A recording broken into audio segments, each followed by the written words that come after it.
What's going on, everybody? Welcome back to the channel. Thank you so much for watching and subscribing. We've got a great video for you guys today. We're going to talk about how you can make $75 an hour with surge hacking. Before we jump into this video, we wanted to give a quick shout out to Play Octopus. Play Octopus is the best third-party platform out there for drivers, hands down. What they do is they send you a tablet in the mail, and you can get yours for free, by the way, by using our link in the description below. Once you get that tablet, they also send you a mount. It attaches to the back of your headrest, and customers can actually play games on this tablet. They can check the local weather, local community events, a whole plethora of other features, and the best part is if they're using the tablet, you get paid. I can't think of a better option out there. On top of that, they win cash prizes and Amazon gift cards for engaging with it. It truly is a win-win, and I think the best option and pairing out there for rideshare drivers. So check it out, guys. Like I said, link in the description below to get your free tablet. Let's dive in.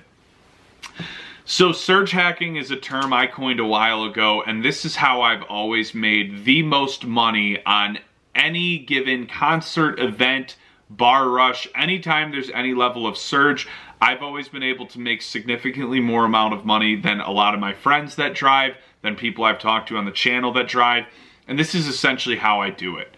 So when a surge hits, especially if it's a bigger one where you know you can really make a massive amount of money, most drivers, most new drivers, what they do is they drive right into the heat of the surge. So the redder it gets, they're trying to get right into the middle of it.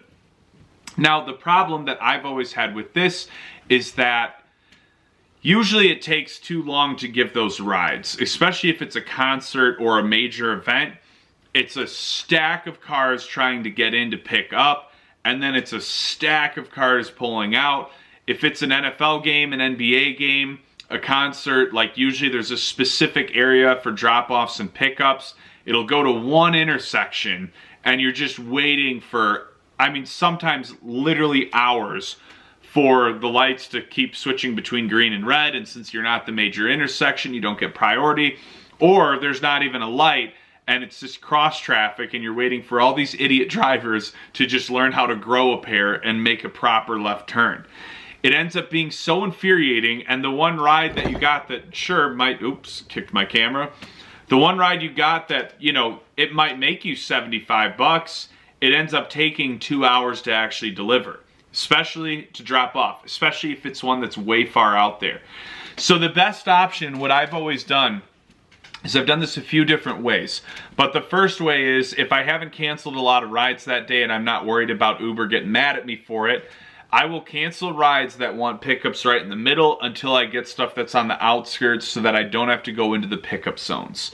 Now this is going to be a significantly lower surge, but because of my Uber rewards, I can see the distance of that ride. So if I see that it's going to be within 5 to 15 minutes in a direction that's not the worst, I'm going to take it, give that ride, ideally a 5-minute drive back into the surge, and in best case scenario, I drop off and I'm still in at least a little bit of it. All I need is to get another pickup that's in that zone. So usually as you're driving back, you can start getting pings in the surge again, right? And again, rinse and repeat, same process. You decline the ones in the middle, take the ones on the outside. Now, if I haven't used my destination trips, now I'm gonna get even more creative. Because what I'm gonna do is I'm gonna try and get drop-offs basically in the opposite direction of the zone I'm in if it's a big enough cloud, right? So if I'm on the very southern end of it, I'm gonna try and get one going, you know, north. I'll usually just set it really far out. And a lot of times what happens is now I can essentially get really lucky and I might get one in like a $7 zone that's still pretty high and it's going 45 minutes away. So that multiplier is gonna kick in and I'll make a pretty good amount of money. Now, I usually try to save that for when the surge is dying down. But the best way I've implemented that is generally, if I'm really efficient, I can give 3 rides an hour, right? I think that's average for most people. Usually it's 2, but on nights like that, it's very easy to do 3 rides an hour if you structure them right. So usually what I can do is I can get 3 rides in an hour where I'm maxing out that surge. If it's still going, but I notice it's dying down, That's where I then turn on my destination trips and I try to get something that's going really far out so that I can maximize on that last ride. I've literally made $100+ in an hour before doing this. That was factoring in tips. Why they would tip me on like an $80 ride, I don't know. Or they basically getting a tip. But I've frequently done this, and especially on a busy Saturday, I have mopped up time in and time out on it. So I hope you guys enjoy this video. I hope that tip helps. Make sure you check out Play Octopus, linked in the description below. Stay safe out there more than anything, guys, and stay tuned for more updates.